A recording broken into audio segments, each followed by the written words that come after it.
جەماوەرێ بڕوومەت و وڵات پارێزێ پارێزگەها دهۆکێ کەس و کارین شەهیدن سەربلند و سەرفراز پێشمەرگێن قەهرەمان و ماندوونەناس سەرۆک و مامۆستایان زانکوێن دهۆک یەن حکومی و ئەهلیەن بەڕێز مامۆستا و قوتابی و خوێندکار و کادر و کارمەندێن سکتەرێ پەروەردێ یەن خۆشەویست ڕێڤەبەر و کادر و کارمەندێن فەرمانگەهێن حکومی بەرپرس و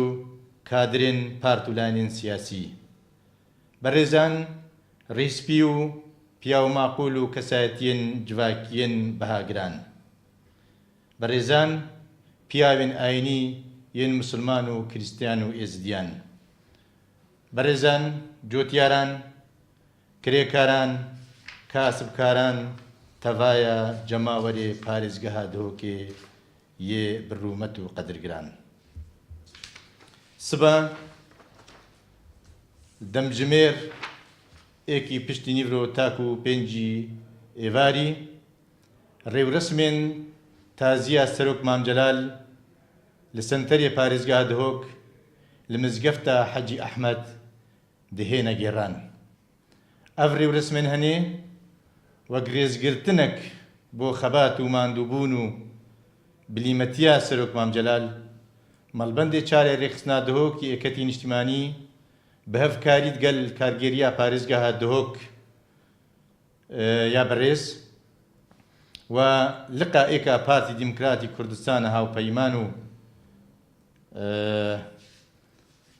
تێکۆشەر دەهێنە گێڕان پشکداریە هەوە ئەدوان ڕێورسمادا وەفاداریە بۆ گیانێ پاک و پیرۆزێ سەرۆک مامجەلال و گیانێ پاک و پیرۆزێ تەڤایە شەهیدن بزاوە ئازادیخوازە کوردستانی هەرۆسان ڕێزگرتنە بۆ خەبات و ماندووبوونە پێشمەرگێن قەهرەمان و گیان لەسەر دەست بەڕێزان ئەگەر چی بەڕێز مامجەلال سکرتێرێ گشتی یەکەتی نیشتیمانی کوردستان بوو بەڵام هەمان دەمدا سمبلا پێکڤەژیانە ئاشتیانایە ئۆل و ئاین و ئاینزای جۆرا و جۆر بوو لە کوردستانی پارێزەرێک کەمە ئاین و کەمە نەتەوان بوو پشتەوانێ مافێن ژنان بوو چەترا کۆمکردنە دژ و ناکۆکان بوو هێڤێنێ لێک تێگەهشتنە سیاسی بوو ناوبەرە پارت و لایەنێن سیاسیەن کوردستانێدا گلیلا هێورکردنە گرفت و ئالۆزیەن دناوبەرە هەرێما کوردستانی و بەغدایدا بوو هەرۆسان ڕێخۆشکەر و ڕێنیشاندەر بوو بۆ چارەسەرکردناوان گرفت و ئالۆزیان سیاسەتمەدارێک بوو سروشتێن پارتێن عێراقی تێت گەشت و دزانی چاوا سەرەدەریێت گەلواندا بکەتن سیاسەتمەدار و چاودێرێن سیاسی و نویسکارێن کورد و عەرەب و بیانی سەرۆک مامجەلال سەرکردەکی بلیمەت و وێرەک و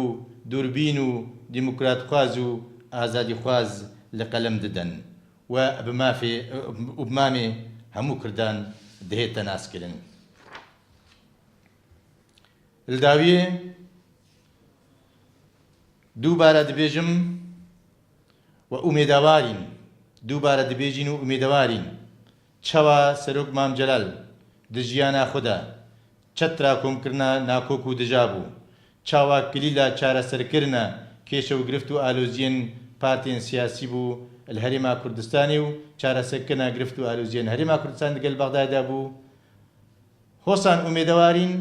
وەغەرا ویژی وەغەرا خێرێ بتن و ببتە هێما و مایێ